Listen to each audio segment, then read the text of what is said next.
kelompok 1, kelompok 2, 3, 4, 5. Baik, silakan tentukan temanya apa dulu. Diskusi ya, diskusi lagi.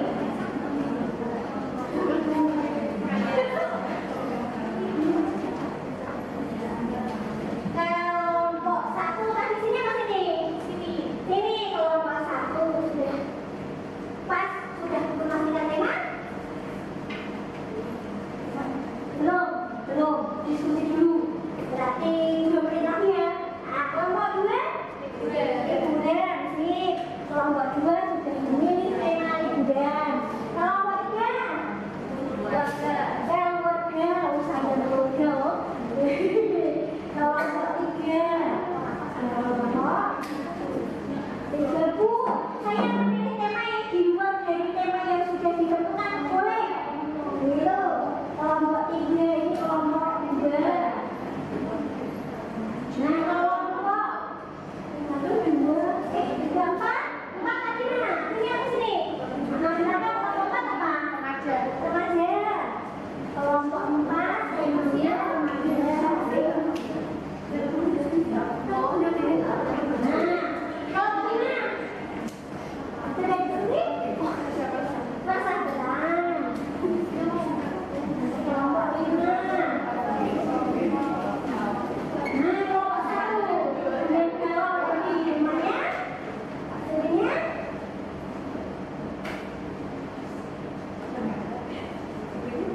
Pendidikan atau agama atau ya percintaan siap. Berarti kelompok 1 percintaan. Bu, kalau misalkan saya pilih percintaan tapi sebentar remaja, boleh tidak apa-apa, masuk lagi dari percintaan. Jadi sebelum kita membahas materi hari ini, Bu Alisa mau menayangkan video dulu. Nah, video ini juga pembelajaran dari yang Bu Alisa buat untuk materi hari ini. Baik, kita saksikan bersama video pembelajarannya. Semuanya menghadap ke sini ya. Nah, baik. Posisi aman. Sini nggak apa-apa, no. Sini ya. Sini. Nanti pas diskusi lagi juga, bisa? Nah.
aku nih kemarin ngantar aku.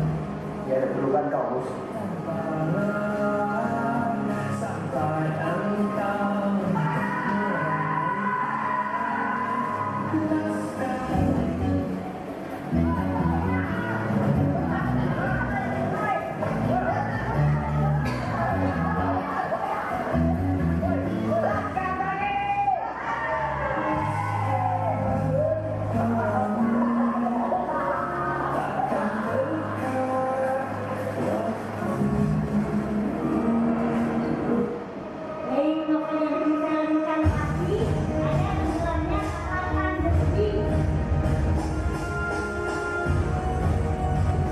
Pengarang ternama ahli syair masyhur.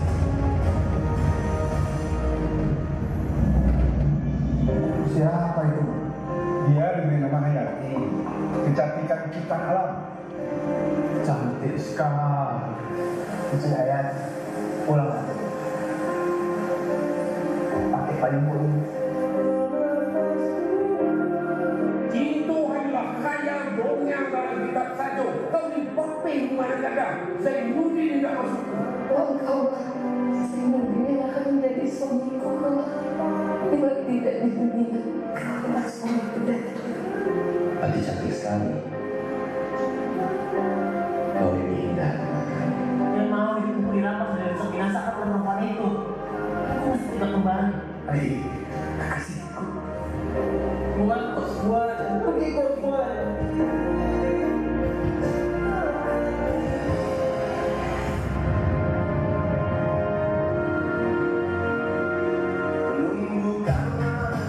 Aku Zainuddin masih tahan. Bunga desa itu tampak khas buka. Baik, ini ceritanya persis seperti ibu itu. Saya kenalkan kawan-kawan semua dengan sahabat saya, Aziz dan Rangko Hayat. Demikianlah perempuan. Dia hanya ingat kekejaman orang pada diri kecil. Dan dia lupa kekejaman sendiri pada orang lain pada begitu besar. Besok hari Senin, ada kapal berangkat dari Surabaya menuju Tanjung Priok. Terus ada kapal tanker. Kapal Belanda paling besar paling mewah ini bang.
berarti nyata. Jangan sampai terbalik ya. Kalau fiksi itu tidak nyata, kalau non fiksi nyata. Kemudian penulisannya kalau non fiksi jangan dipisah, tapi digandeng. Itu ejaannya. Nah, kita akan belajar ini. Nah, karya fiksi. Karya fiksi ini termasuk karya sastra. Karya sastra. Karya sastra biasanya berarti tidak nyata, begitu ya. Ada berapa jenis karya sastra tadi yang ada di video? Ada tiga. Yang pertama apa? Prosa. Yang kedua puisi. Yang ketiga drama. Apa ya prosa itu? Bahasanya bagaimana prosa?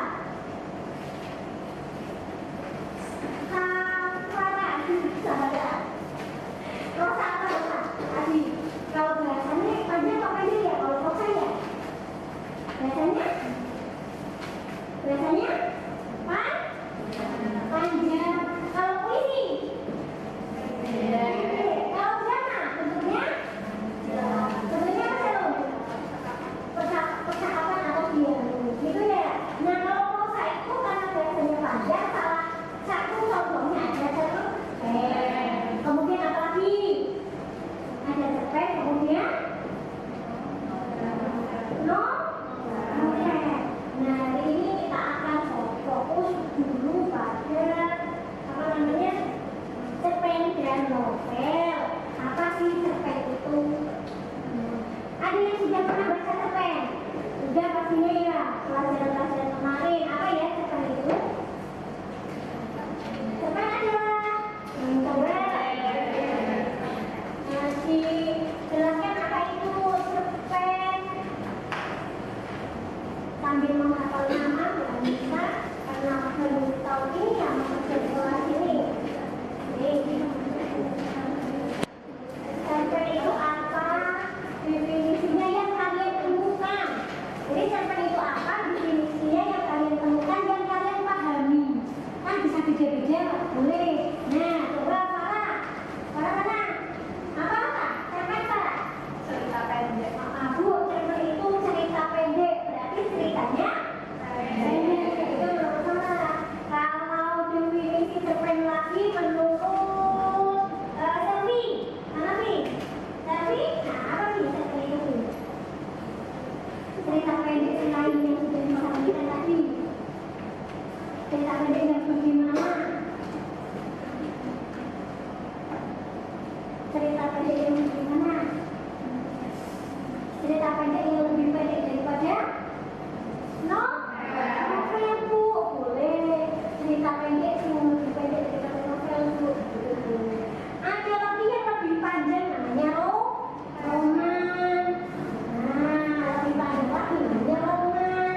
Kalau roman itu ceritanya lebih panjang, tokohnya itu diceritakan dari tokoh kecil, dewasa, hingga tua, hingga meninggal. Jadi panjang. Kalau cerita Kartini gitu kan dari lahir sampai meninggal gitu roman itu namanya. Jadi panjang sekali. Tuh ya. Baik, definisi dari cerpen. Nah, sekarang novel. Nah, berarti tadi lebih panjang dari cerpen. Nah, apalagi pengertiannya? Kalau novel, coba novel itu apa ya? Dijelaskan novel itu apa? Astri, mana Astri? Nah, apa nih? Boleh browsing Astri. Sampai satu dengan karya sastra berbentuk prosa dengan cakupan yang lengkap. Cakupannya lengkap, kata Astri. Berarti lengkap itu lebih lengkap daripada cerpen. Nah, itu definisi dari cerpen dan novel. Jadi, berikutnya. Nah, perbedaannya apa?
Jadi cerpen itu ada cerpen yang berupa tulisan, kalau zaman sekarang ada cerpen yang berupa video yang dibacakan.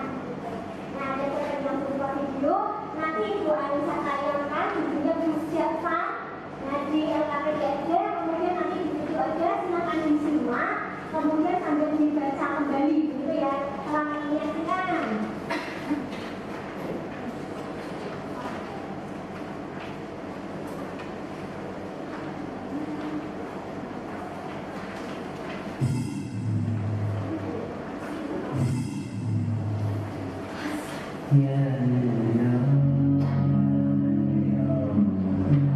Saya akan baca puisi yang saya pertama dan yang terbaik.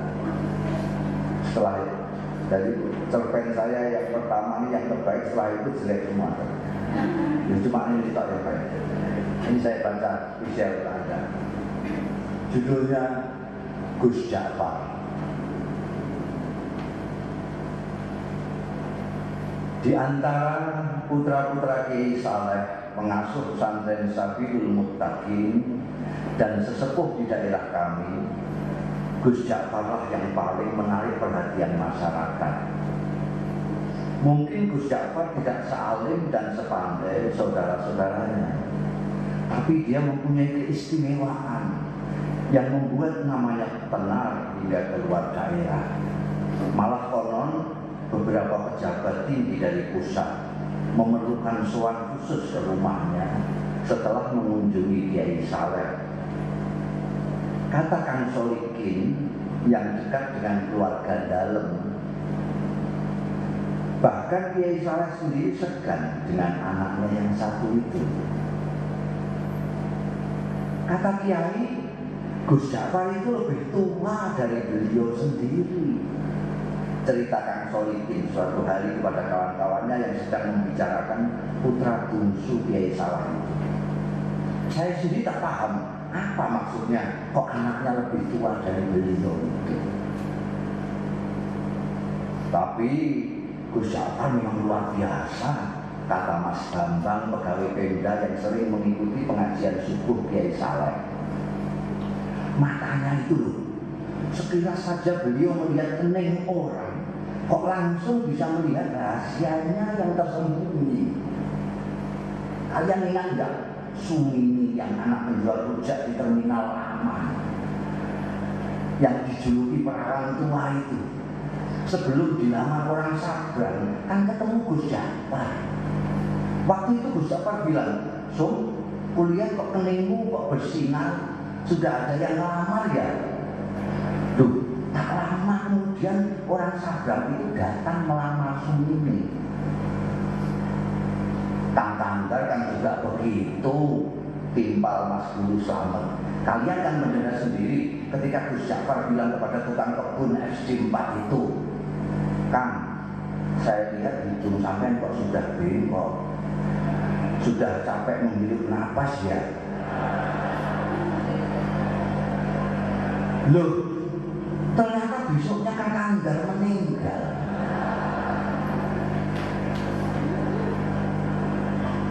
Ya, waktu itu saya pikir Gus Jafar hanya berkelakar, sahut Ustadz Kamil. Nggak tahunya beliau sedang membaca tanda pada diri Kang Tanggar. Saya malah mengalami sendiri, kata Lek Salamun pemborong yang dari tadi sudah kepingin ikut bicara. Waktu itu tak ada hujan, tak ada angin. Kok sekarang tiba-tiba mapet, sampai tak mau lagi membaca, bahkan diminta pun tak mau. Oh itu, kata Gus Jafar seperti benar-benar baru tahu. Tapi dia tidak segera meneruskan bicaranya. Dia agak lama. Baru setelah menyeruput kopi di depannya, dia melanjutkan. Ceritanya panjang. Dia berhenti lagi, membuat kami tidak sabar. Tapi kami diam saja. Kalian ingat gak? Saya lama menghilang. Akhirnya Gus Jafar bertanya, membuat kami yakin bahwa dia benar-benar siap untuk bercerita. Maka selambat kami mangruk. Suatu malam saya bermimpi ketemu almarhum ayah. Dan saya disuruh mencari seorang wali sepuh yang tinggal di sebuah desa kecil di lereng gunung yang jaraknya dari sini sekitar 200 km ke arah selatan. Namanya Kiai Tawakal. Kata ayah dalam mimpi itu, hanya kiai-kiai tertentu yang tahu tentang kiai yang usianya sudah lebih 100 tahun ini. Santri-santri belajar kepada beliau pun rata-rata sudah disebut kiai di daerah masing-masing. Terus terang, sejak bermimpi itu saya tidak bisa menahan keinginan saya untuk berkenalan, dan kalau bisa berguru kepada wali tawakal itu. Maka dengan diam-diam dan tanpa pamit siapa-siapa, saya pun pergi ke tempat yang ditunjukkan ayah dalam mimpi dengan niat bil barokah dan menimba ilmu beliau. Ternyata ketika sampai di sana, hampir semua orang yang saya jumpai mengaku tidak mengenal nama Kiai Tawakal. Baru setelah seharian melacak ke sana kemari, ada seorang tua yang memberi tunjuk. Cobalah nak mas, ikuti jalan setapak di sana itu, katanya. Nanti nak mas akan berjumpa dengan sebuah sungai kecil. Terus saja nak mas menyeberang. Begitu sampai seberang, nak mas akan melihat gubuk-gubuk kecil dari bambu. Nah, kemungkinan besar orang yang nak mas cari akan nak mas jumpai di sana. Di gubuk yang terletak di tengah-tengah itulah tinggal seorang tua seperti yang nak mas gambarkan. Orang sini memanggilnya Mbah Jogo. Barangkali itulah yang nak mas sebut Kiai siapa tadi? Kiai Tawakal. Ya ini Kiai Tawakal. Saya yakin itu orangnya Mbah Jogo. Saya pun mengikuti petunjuk orang tua itu menyeberang sungai dan menemukan sekelompok rumah gubuk dari bambu. Dan betul di gubuk bambu yang terletak di tengah-tengah, saya menemukan Kiai Tawakal alias Mbah Jogo sedang dikelilingi santri-santrinya yang rata-rata sudah tua. Saya diterima dengan penuh keramahan, seolah-olah saya sudah merupakan bagian dari mereka. Dan kalian tahu, ternyata penampilan Kiai Tawakal sama sekali tidak mencerminkan sosoknya sebagai orang tua. Tubuhnya tegap, wajahnya berseri-seri, kedua matanya indah memancarkan kearifan. Bicaranya jelas dan teratur, hampir semua kalimat yang meluncur dari mulutnya bermuatan kata-kata hikmah. Tiba-tiba Gus Yakar berhenti, menarik nafas panjang, lalu kemudian melanjutkan. Hanya ada satu hal yang membuat saya terkejut dan terganggu. Saya melihat di kening beliau yang lapang ada tanda yang jelas sekali, seolah-olah saya membaca tulisan dengan huruf yang cukup besar dan berbunyi ahli neraka. Astagfirullah. Belum pernah selama ini saya melihat tanda yang begitu gamblang. Saya ini tidak mempercayai apa yang saya lihat. Pasti saya keliru. Masa seorang yang dikenal wali, berilmu tinggi dan disegani banyak kiai yang lain disurat sebagai ahli neraka? Tak mungkin. Saya mencoba meyakinkan diri saya bahwa itu hanyalah ilusi, tapi tak bisa. Tanda itu terus melekat di kening beliau. Bahkan belakangan saya melihat tanda itu semakin jelas ketika beliau habis berwudu. Gila. Akhirnya niat saya untuk menimba ilmu kepada beliau, meskipun secara lisan memang saya sampaikan demikian, dalam hati sudah berubah menjadi keinginan untuk menyelidiki dan memecahkan keganjilan ini. Beberapa hari saya amati perilaku Kiai Tawakal. Saya tidak melihat sama sekali hal-hal yang mencurigakan. Kegiatan rutinnya sehari-hari tidak begitu berbeda dengan kebanyakan kiai yang lain. Mengimami salat jamaah, melakukan salat sunnah seperti duha, tahajud, witir dan sebagainya, mengajar kitab-kitab, umumnya kitab-kitab besar, mujahadah, zikir malam, menemui tamu dan semacamnya. Kalaupun beliau keluar, biasanya untuk memenuhi undangan hajatan atau, dan ini sangat jarang sekali, mengisi pengajian umum. Memang ada kalanya beliau keluar pada malam-malam tertentu, tapi menurut santri-santri yang lama, itu pun merupakan kegiatan rutin yang sudah dijalani Kiai Tawakal sejak muda. Semacam lelono broto, kata mereka. Baru setelah beberapa minggu tinggal di pesantren, saya mendapat kesempatan atau tepatnya keberanian untuk mengikuti Kiai Tawakal keluar. Saya pikir inilah kesempatan untuk mendapatkan jawaban atas tanda tanya yang selama ini mengganggu saya. Begitulah pada suatu malam purnama, saya melihat Kiai keluar dengan berpakaian rapi. Beliau berbelok. Ketika kemudian saya ikuti belok, saya kaget ternyata sosoknya tak kelihatan lagi. Yang terlihat justru sebuah warung yang penuh pengunjung. Terdengar gelak tawa ramai sekali. Dengan bengong saya mendekati warung terpencil dengan penerangan petromah itu. Dua orang wanita, yang satu masih muda, yang satu lagi agak lebih tua, dengan dandanan yang menor, sibuk melayani pelanggan sambil menebar tawa genit ke sana kemari. Tidak mungkin Kiai mampir ke warung ini, pikir saya. Warung biasa saja tidak pantas, apalagi warung yang suasananya saja mengesankan kemesuman. Mas Jafar, tiba-tiba saya dikagetkan oleh suara yang tak asing di telinga saya memanggil-manggil nama saya. Masya Allah, saya hampir tidak mempercayai pendengaran dan penglihatan saya. Memang betul, mata saya melihat Kiai Tawakal melambaikan tangan dari dalam warung. Dengan pikuk dan pikiran tak karuan saya pun terpaksa masuk dan menghampiri Kiai saya yang duduk santai di pojok. Warung penuh dengan asap rokok. Kedua wanita menor menyambut saya dengan senyum penuh arti.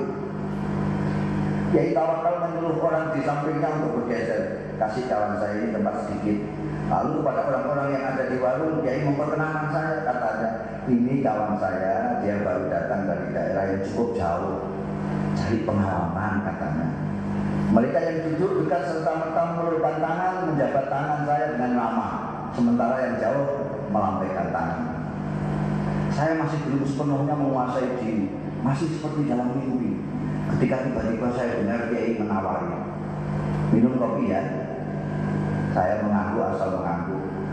Kopi satu lagi yuk, kata Kiai pada wanita warung sambil mendorong piring jajan ke dekat saya. Silakan, ini namanya Rondo Royal, tape goreng kebanggaan warung ini. Lagi-lagi saya hanya mengangguk kepala asal mengangguk. Kiai Tawakal kemudian asik kembali dengan kawan-kawannya dan membiarkan saya bengong sendiri. Saya masih tak habis pikir, bagaimana mungkin Kiai Tawakal yang terkenal waliullah dan dihormati para kiai lain bisa berada di sini, akrab dengan orang-orang beginian, bercanda dengan wanita warung. Inikah yang disebut lelono broto? Ataukah ini merupakan dunia lain beliau yang sengaja disembunyikan dari umatnya? Tiba-tiba saya seperti mendapat jawaban dari tanda tanya yang selama ini mengganggu saya, dan karenanya saya bersusah payah mengikutinya malam ini. Oh, pantas di keningnya aku lihat tanda itu. Tiba-tiba sikap dan pandangan saya terhadap beliau berubah. Mas, sudah larut malam, tiba-tiba suara Kiai Tawakal membuyarkan lamunan saya. Kita pulang yuk. Dan tanpa menunggu jawaban saya, Kiai membayari minuman dan makanan kami, berdiri, melambai kepada semua, kemudian keluar. Seperti kerbau dicocok hidung, saya pun mengikutinya. Ternyata setelah melewati kebun sengon, Kiai Tawakal tidak menyusuri jalan-jalan yang tadi kami lewati. Biar cepat, kita mengambil jalan pintas saja ya, katanya. Kami melewati pematang, lalu menerobos hutan, dan akhirnya sampai di sebuah sungai. Dan sekali lagi saya menyaksikan kejadian yang mengguncangkan. Kiai Tawakal berjalan di atas permukaan air sungai seolah-olah di atas jalan biasa saja. Glonyor-glonyor. Sampai di seberang, beliau menoleh ke arah saya yang masih berdiri mematung. Beliau melambai, ayo, teriaknya. Untung saya bisa berenang. Saya pun kemudian berenang menyeberangi sungai yang cukup lebar. Sampai di seberang ternyata Kiai Tawakal sudah duduk-duduk di bawah pohon randu alas menunggu. Kita istirahat sebentar katanya, tanpa menengok saya yang sibuk berpakaian. Kita pasti punya waktu, insya Allah sebelum subuh kita sudah sampai pondok. Setelah saya ikut duduk di sampingnya, tiba-tiba dengan suara berwibawa Kiai berkata mengejutkan, bagaimana kau sudah menemukan apa yang kau cari? Apakah kau sudah menemukan pembenar dari tanda yang kau baca di kening saya? Mengapa kau seperti masih terkejut? Apakah kau yang mahir melihat tanda-tanda menjadi ragu terhadap kemahiranmu sendiri? Dingin air sungai rasanya semakin menusuk mendengar rentetan pertanyaan beliau yang menelanjangi itu. Saya tidak bisa berkata apa-apa. Beliau yang kemudian terus berbicara, anak muda, kau tidak perlu mencemaskan saya hanya karena kau melihat tanda ahli neraka di kening saya. Kau pun tidak perlu bersusah payah mencari bukti yang menunjukkan bahwa aku memang pantas masuk neraka. Karena pertama, apa yang kau lihat belum tentu merupakan hasil dari pandangan kalbumu yang bening. Kedua, kau takkan tahu sebagaimana neraka, surga, aku adalah milik Allah. Maka terserah kehendaknya, apakah ia mau memasukkan diri ke surga atau ke neraka. Untuk memasukkan hambanya ke surga atau neraka, sebenarnya lah dia tidak memerlukan alasan. Sebagai kiai, apakah kau berani menjamin amalmu pasti mengantarkanmu ke surga kelak? Atau kau berani mengatakan bahwa orang-orang di warung yang tadi kau pandang sebelah mata itu pasti masuk neraka? Kita berbuat baik karena kita ingin dipandang baik olehnya. Kita ingin berdekat-dekat dengannya. Tapi kita tidak berhak menuntut balasan kebaikan kita darinya. Mengapa? Karena kebaikan kita pun berasal darinya. Bukankah begitu? Bukan begitu.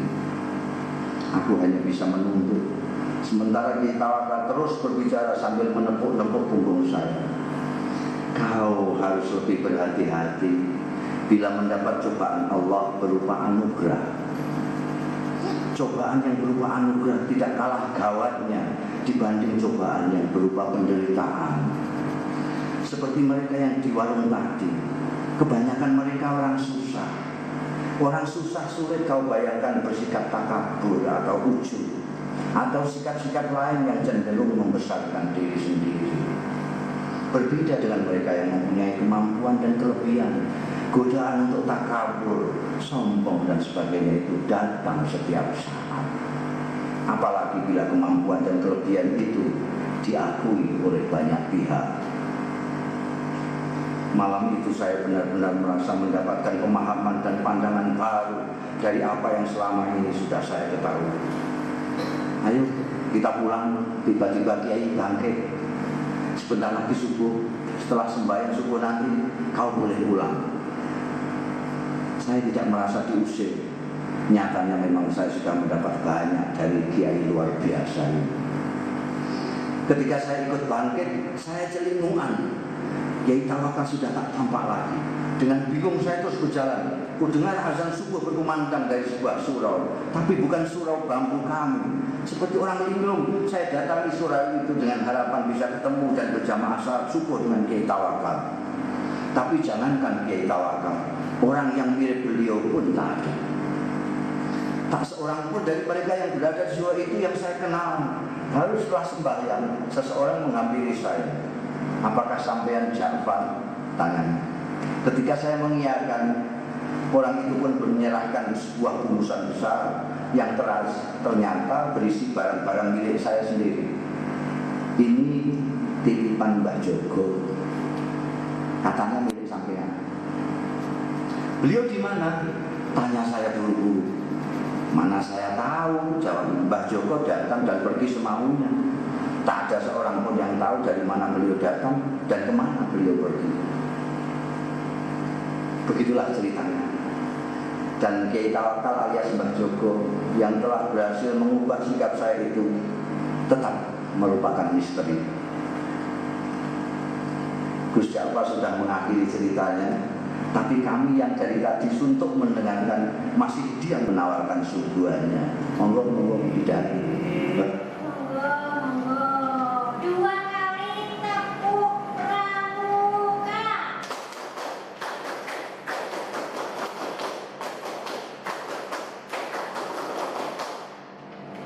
Nah ini kita es bikin. Kalau misalkan tukang es bikin, dan yang ini kita es bikin, ada yang hafal lagu anak-anak potong bebek rasa. Tahu? Bentar. Potong bebek rasa itu lagu anak-anak, tapi kalau diinginkan kembali itu apa namanya nambah semangat. Nah nanti coba dulu potong bebek rasa semuanya pakai tepuk ya. Baik 1, 2, 3. Potong bebek rasa itu balik.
Ya. Satu kelompok satu.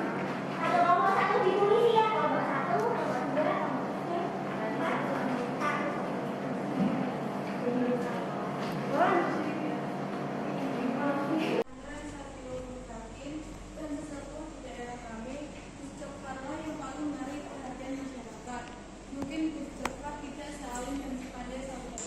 Menurut kalian, Gus Jafar itu siapa? Ayo siapa fan? Ayo. Sesepuh di daerah masyarakat. Baik, terakhir hari ini untuk proyek berikutnya masing-masing kelompok yang sudah memilih temanya. Yang tadi ada kelompok satu temanya percintaan, kemudian kelompok dua dengan temanya apa tadi? Fitri?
kirimnya nanti bocorin ke WhatsApp grup ya.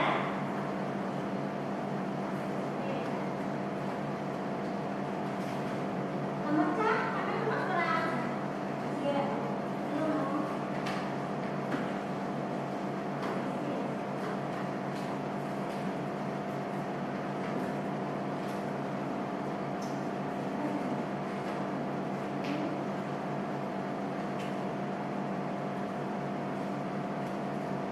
Baik, berarti nanti ada 5 akun tim.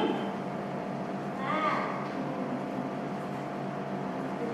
dimulai kalau sudah join semua. Jadi satu kelompok satu ya, pakai HP-nya siapa silakan. Nanti tak kirim linknya.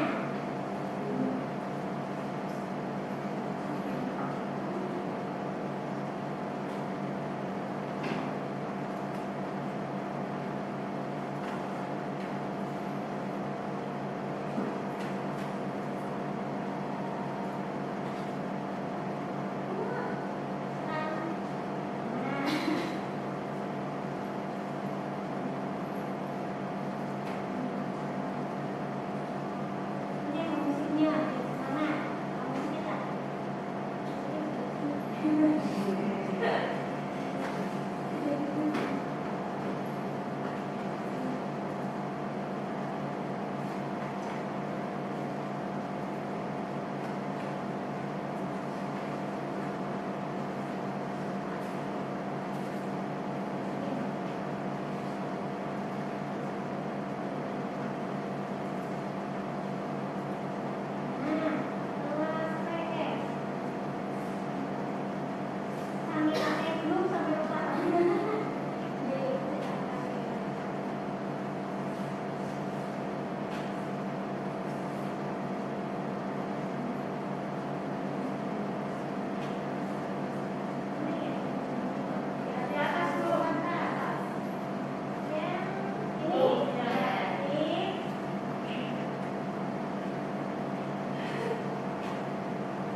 Sudah masuk? Nah, coba join. Silakan. Kalau join follow-nya ini dah. Nah, ini ada kodenya. Nanti di sini berarti ada 5 peserta. Sudah klik kemudian join. Setting HP ini tidak bisa pakai HP-nya bisa nggak apa-apa. Salah satu. Dengan ada mod, ya.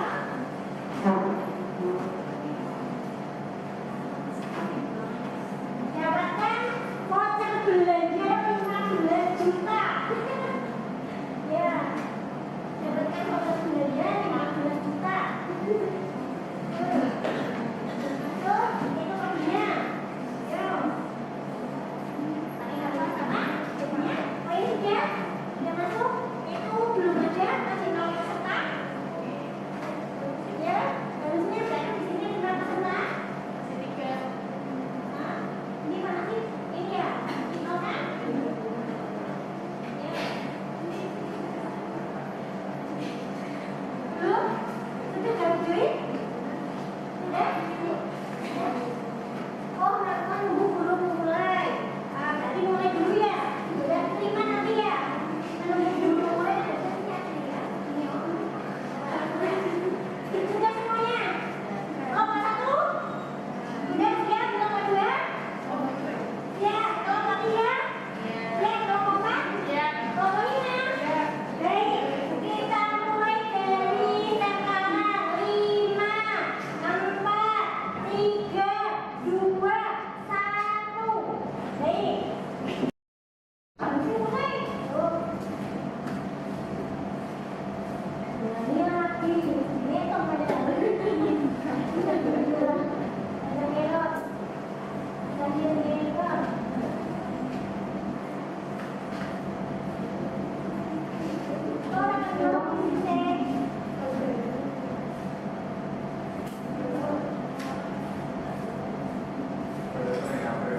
Buat ada apa? Kok main malamnya? Ini sudah 2 orang? 6. Oh 6. Ada yang 20 akun? Ada yang 20?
Terima kasih. Saya akhiri pelajaran hari ini. Wassalamualaikum warahmatullahi wabarakatuh.